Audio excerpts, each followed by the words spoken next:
agora mais um Pode Ter. E se você não nos segue ainda nas redes sociais, vão lá dar uma conferida nos nossos programas anteriores. Bom dia, Laiane. Bom dia, Manu. Hoje estamos aqui com o nosso entrevistado, que é o professor Edson. Ele tem graduação em Letras pela UFRN, mestrado em Literatura e Interculturalidade pela Universidade Estadual da Paraíba e doutorado em Cultura e Sociedade pela Universidade Federal da Bahia. Como que surgiu essa data? Essa data tão importante aqui no nosso país? Bom dia a todos e todas aqui do podcast T, é muito importante essa iniciativa. O 20 de novembro foi instituído por lei, pela Lei 12.519, de 10 de novembro de 2011. Né? E é uma lei, que a lei do Dia de Zumbi dos Palmares da Consciência Negra, né, que faz referência ao dia da morte do líder quilombola mais famoso da história do Brasil, o Zumbi dos Palmares, que teria falecido em combate em 1695, no processo de destruição do Quilombo dos Palmares. E a importância da lei, primeiramente, quando a gente fala da necessidade de uma lei, né, ou de feriados, a gente tem que remontar o processo histórico que está por trás disso aí. O Brasil é um país que surge a partir do século XVI, a partir de 1500, num processo de colonização, né, em que diferentes grupos culturais foram inseridos, né, miscigenados, mas num processo extremamente violento na escravização dos indígenas. E com relação aos negros, eles foram inseridos no nosso contexto porque a partir de uma migração forçada, de uma captura lá no continente africano, na inserção na condição de mão de obra escravizada no Brasil. E essa inserção violenta, né, a gente fala, o Brasil foi o último país das Américas a abolir a escravidão. Isso aconteceu em 1850 com a Lei Eusébio de Queiroz, mais de 3 séculos de tráfico negreiro, né, no Atlântico, entre a África e o Brasil. Com algumas cifras, dão que mais de 4 milhões de seres humanos, né, foram trazidos em navios, né, em condições adversas para o Brasil. E aqui eles ocupavam a base da sociedade, né? Eles eram mão de obra escravos, né? Mão de obra escravizada, sem direitos e submetidos a condições desumanas de trabalho forçado, né? E isso gerou um legado. O Brasil é formado, né, por esse legado colonial em que coloca o negro nessa condição, numa condição de estar, digamos assim, marginalizado socialmente, na base da sociedade, lutando por direitos. Então, com o fim da escravidão, com a assinatura da Lei Áurea em 1888, se inicia uma longa batalha, um longo processo histórico para a inserção cidadã do negro na sociedade, porque o fim da escravidão não trouxe à população negra direitos, dignidade, respeito, pelo contrário, fortaleceu mais ainda o chamado racismo institucional, que é a normatização de um preconceito contra as pessoas negras, não é isso? E por que é que hoje a gente vê a maioria da população carcerária, pessoas negras? Por que é que a maioria das pessoas sem escolarização de baixa renda são pessoas negras? Por que é que nas instâncias de poder, representação política, universidades, empregos públicos, né, ou seja, postos de trabalho mais valorizados salarialmente e socialmente, por que a presença de pessoas negras é menor? Por conta do racismo, né, por conta desse legado colonial racista, né? Por que é que do nosso imaginário ainda sempre se enxerga pessoas com pele mais clara, pessoas brancas como pessoas mais inteligentes, mais honestas, e pessoas negras como menos aptas? Resultado também desse processo. Então, o Dia da Consciência Negra é importante para a gente ter em mente, não deixar, assim, outro ponto importante desse processo é o apagamento cultural, o que se chama de memoricídio. Você não apenas tenta eliminar fisicamente eliminar o direito dessas pessoas, mas tenta eliminar o passado delas, a memória, a história, o legado. Porque recebendo mais de 4 milhões de pessoas negras, o Brasil é um país miscigenado, ou seja, o Brasil é um país de todas as culturas, todas as etnias, todas as raças. Então o Brasil também é um país negro. E a história das pessoas negras não pode ser apagada, não pode ser minimizada. E isso é um processo institucional, que foi feito, por exemplo, com o processo de importação de mão de obra branca logo após o fim da escravidão, não é isso? Com você branquear as personalidades que são branqueadas, né?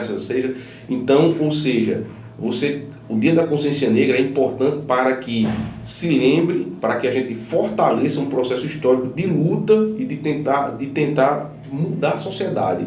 Uma sociedade que passa de uma sociedade racista, uma sociedade colonial de base racista, para uma sociedade mais igualitária.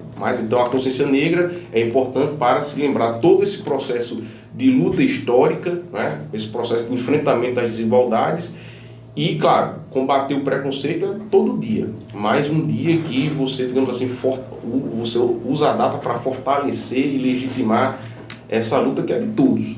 Bom, como você vê a situação dos negros hoje em dia no país? No país, a gente tem que ver o seguinte, houve avanços, né? A gente tem leis de cotas, a gente tem, no caso das escolas, da educação, a Lei 10.639 de 2003, depois a Lei 11.645 de 2008, né?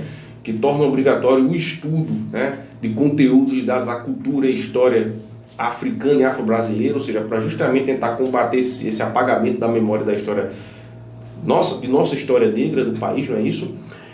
A gente vê as leis de cotas que visam justamente tentar corrigir esse problema de séculos da não permissão de que as pessoas negras ingressassem em escolas, tivessem acesso a bons empregos, bons trabalhos, né? Nós tivemos durante séculos leis que proibiam pessoas negras de ter acesso à educação básica.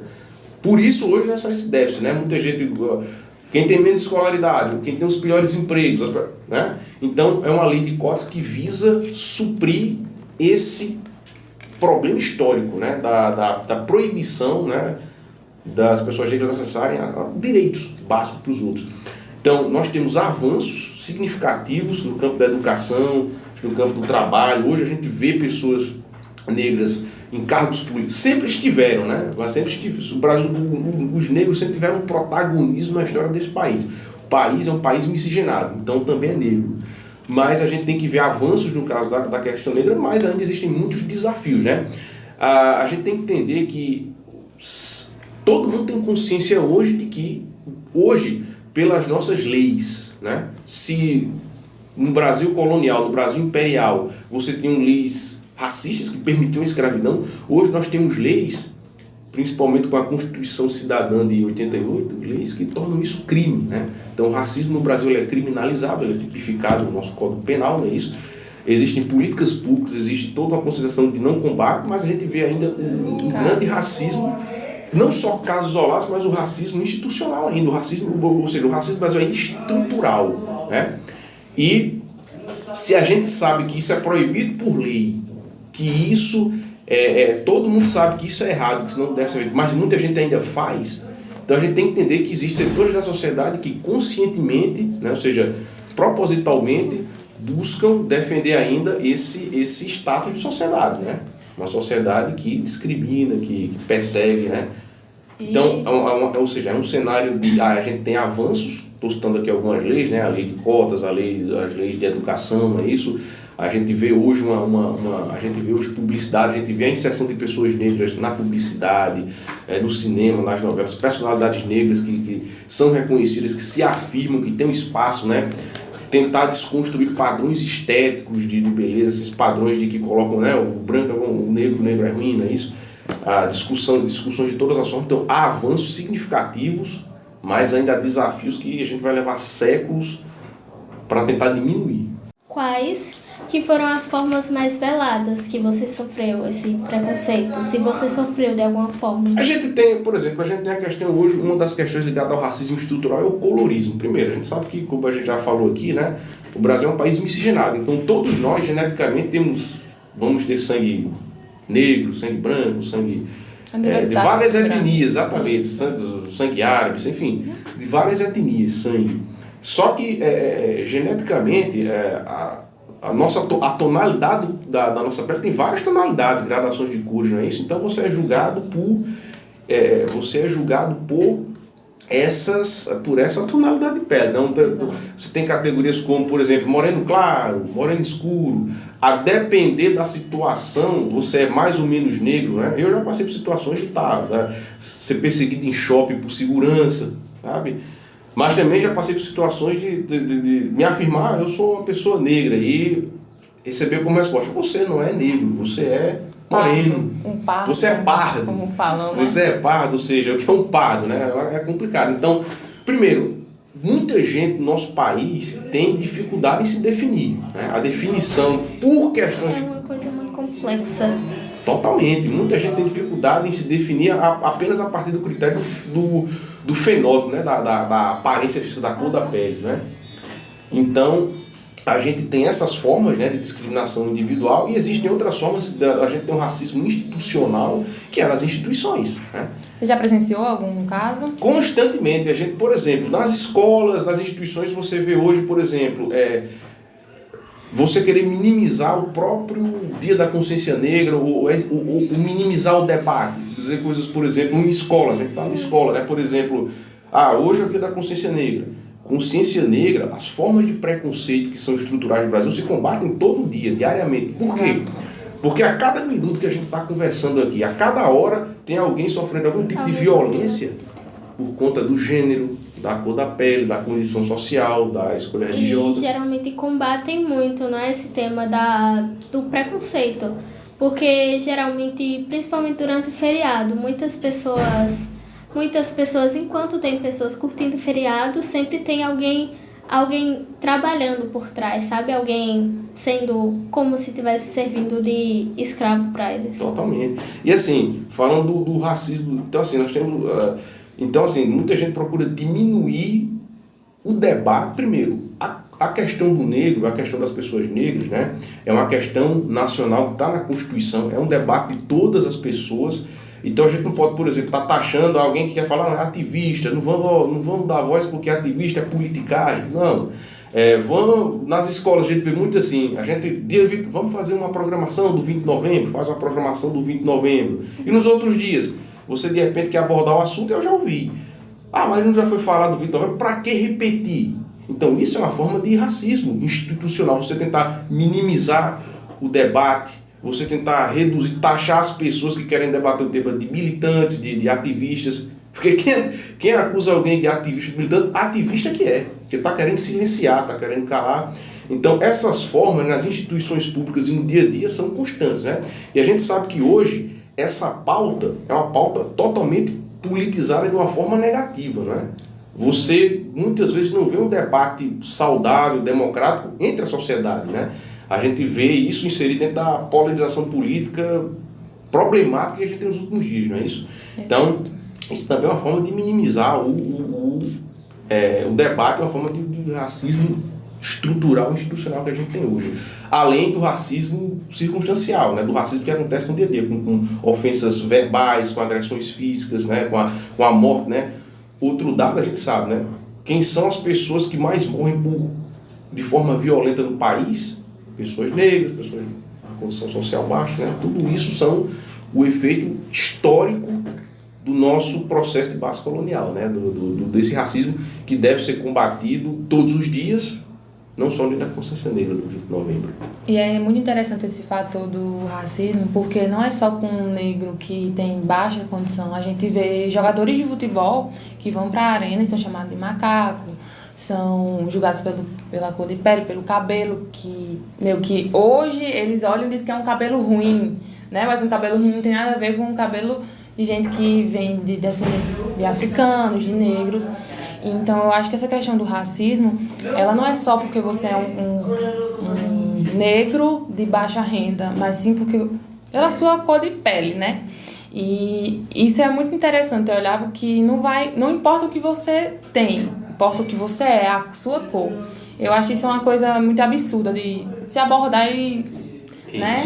Exatamente, é problemático. Ó, a gente fala, como você me colocou, as pessoas, não é só as pessoas de baixa renda, as pessoas negras que conseguem lugares de sucesso da música, muitas vezes são cobradas, são alvos de polêmica. São taxadas de alguma maneira. São taxadas. A gente passou anos no Brasil, tendo, na grande mídia principalmente, a valorização de padrões de beleza que eram o padrão branco, né? Pessoas brancas, com cabelo liso. E ultimamente a gente vem graças à luta histórica, né? A gente vê essa quebra de padrão. Exatamente. A luta pelo espaço, pela quebra dessa ditadura da aparência, né? Que se o Brasil é um país diverso, a gente não pode ter um único padrão de beleza. Mas, de todas as formas, dentro da internet, sempre tem uma... como se fosse uma forma mais escondida, assim, do preconceito. Porque, de todas as formas, sempre buscam a igualdade, mas sempre tem uma forma que eles encontram de esconder esse preconceito. Totalmente, você está totalmente certo. Primeiro, nas redes sociais a gente vê muito existe um tipo de racismo que as pessoas praticam de forma... As pessoas criam perfis falsos, né? E ou seja, as pessoas ocultam sua face real e vão lá para chamar os outros de macaco, vão propagar o ódio diretamente, né? Vamos matar, vamos acabar com o dia da consciência negra, né? Existe também outro tipo de racismo, que é as pessoas que se mostram e vão ter um discurso aparentemente polido, vamos dizer assim, eu até concordo, né? Eu até acho importante você valorizar, mas também eu sou contra o radicalismo, né? Se fala no radicalismo, se taxam pessoas militantes de radicais, e a gente nunca vê esse radicalismo do que não é isso? Então, muitas pessoas tentam mascarar um discurso, né? Criar um discurso supostamente moderado, equilibrado, mas na verdade é um discurso racista, né? Porque é bom lembrar que a gente está falando primeiro, a gente não está falando aqui de uma escolha pessoal política. As pessoas têm suas escolhas pessoais, né? A gente está falando de um processo, um fato histórico, uma verdade histórica, um fato histórico. E dentro de um fato histórico, você relativizar a violência que existiu e que existe, você está do lado do preconceito, né? Não é você está do lado do combate ao preconceito, né? Então dizer, eu até concordo, eu até dar uma concessão, né? Eu até sou a favor do combate, mas dessa forma não. Como se fosse um intermediário. Totalmente, é uma pessoa tentando, uma pessoa... E o Brasil tem um detalhe que é o seguinte, quando o IBGE, por exemplo, faz pesquisa sobre esse tema, sai mais ou menos a seguinte panorama.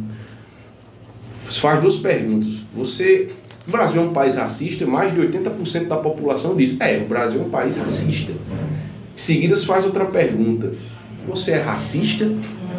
E a resposta muitas vezes eu não. Então, você tem número assim, mais de 90% da população não se declara racista. Então, o Brasil é um país racista, sem racismo. Ninguém é racista. Sem as pessoas se declararem racistas. Exatamente. Isso é covarde, né? Exatamente. Se mascaram. E aí você depois pode fazer o teste. O que é que você acha dessas políticas de cotas? O que é que você acha dessas políticas de maior participação dos negros na política, na educação, na vida pública? Eu acho errado, porque... Então, tá aí o racismo. Eu sou contra o racismo, mas sou contra medidas de combate ao racismo. Então, a gente vê isso aí uma contradição. É uma contradição, né? É um país racista, mas eu não sou racista. Eu não tenho... E assim, o racismo a gente tem também que combater dentro de nós mesmos, né? Isso não é uma coisa só. A gente não pode ver só dentro de uma luta o bem contra o mal, né? Eu não sou racista, mas eu sou contra todas as políticas de afirmação que foram criadas até hoje.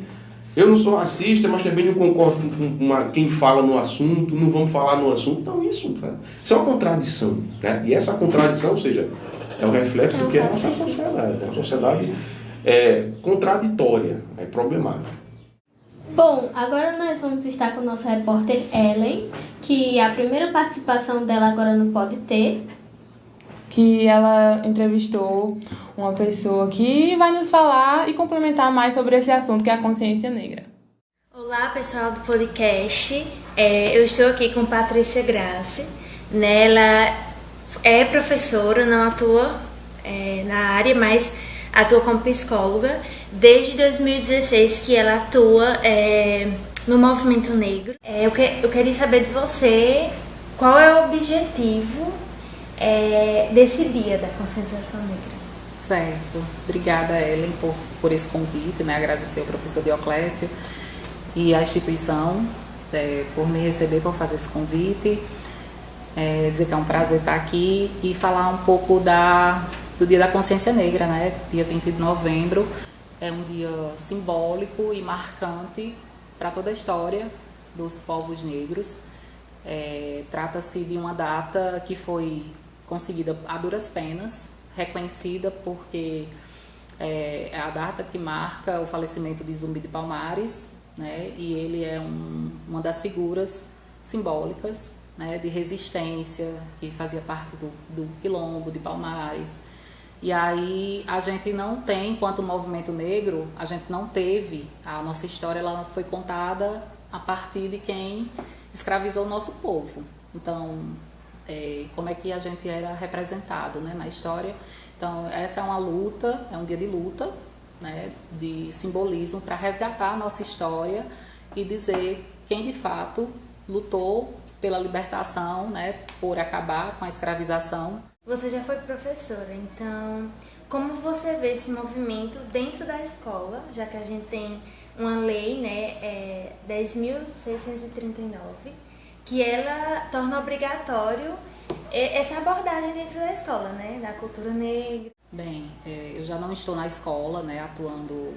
Quando eu passei para a psicologia, eu deixei a escola, eu ainda consegui conciliar por um ano e meio, mas desde 2017 para cá eu não tenho mais contato. Então, do período que eu atuei, que foi 3 anos, direto, consecutivo, 3 anos e meio, eu via uma grande resistência de se trabalhar. Eu faço parte de uma das ações, né, que era a formação dos professores. E aí, quando foi feita essa proposta, né, de capacitar os professores para trabalhar era uma especialização de cultura africana, afro-brasileira. E aí era ofertada, o público prioritário eram os professores. Dentro da escola que eu atuava, eu via uma grande resistência sobre essa temática. Ah, não, essa especialização, ela não me interessa. Ah, não, essa especialização, se eu sou professor de português, eu não vejo sentido. Como é que eu, professor de matemática, vou trabalhar história e cultura africana, se eu sou brasileiro? Então, eram questões que as próprias pessoas, dentro os profissionais, não conhecem, ou se conhecem bem superficialmente a história do país, né, de como ele foi construído, a base, né, que construiu esse país, né, a forma econômica do país era a escravização, não só dos negros, mas dos povos originários, né, os indígenas. Então, a gente tem que entender isso, e entender isso é respeitar, né, é você se aprofundar nisso aí. E nessa oferta, eu fui a única que me inscrevi.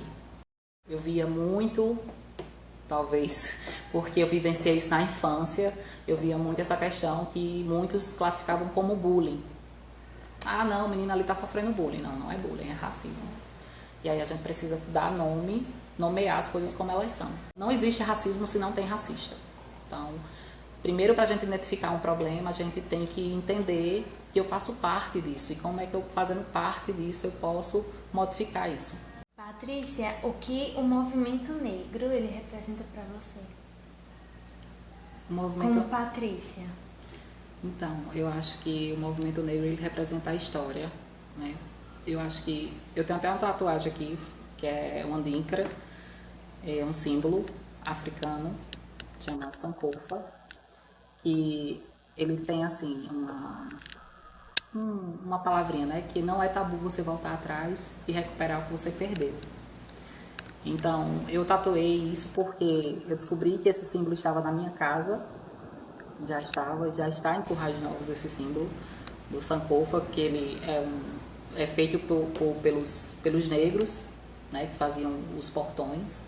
Então, a estrutura do formato dos portões já tem o símbolo Sankofa, e na minha casa tem. E o movimento negro vem essa história, né, de resistência, de comunicação, através de símbolos, de signos, de adaptação, né?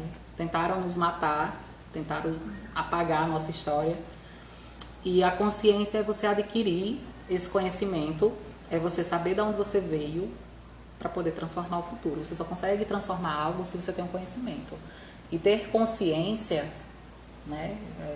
Essa palavra, ter consciência, é você estar ciente do seu passado, do que foi que aconteceu antes, quais eram as intenções, né? Por que fizeram, por que ainda fazem, por que é tão difícil falar sobre algumas temáticas, porque há uma resistência. Só que o seu entorno diz, mulher, não fale sobre isso, não. Então, ter consciência é você estar ciente da sua história, do que você pode fazer, das lutas que foram travadas, e o movimento negro como um grupo de ativistas, né, de pessoas engajadas, não só pessoas negras, mas pessoas que também entendiam a importância dessa luta, né? Peço que você deixe uma mensagem, né, para esse dia tão importante para a história do nosso país, né, para a nossa vida, para a nossa convivência.